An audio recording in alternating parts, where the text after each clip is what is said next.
Hat বৌদি করে টাকা বুঝে পাবো না বৌদি এখন পালা মোর বর বাড়িতেই আছে। বৌদি তোর জন্য শপিং করেছু ওইলা দিবাচ্ছু।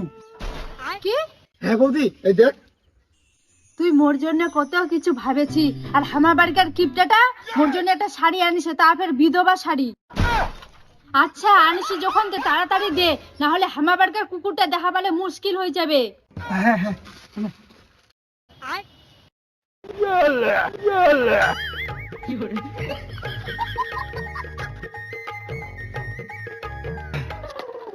ও বৌদি এই মোবাইলটাও নেই। মোবাইলও নিয়ে আসছি ফের। হ্যাঁ মাঝে মধ্যে এঙ্গা ভিডিও কল করিস। আচ্ছা ঠিক আছে, তুই মোর জন্য এত কিছু আনিলু আর মুই তো কিছুই দিবা পারনু নাই, অল্প কাছে দেয় তো। হ্যাঁ হ্যাঁ কেন নাই मेरे को जाना पड़ेगा, मेरे को जाना पड़ेगा। लेकिन एक सेकंड এখন যা। এখন বুঝি বৌদি আমার প্রেমে পড়ে গিয়েছে, প্রেমে পড়ে গিয়েছে। কে উলা রে জানাটা না রে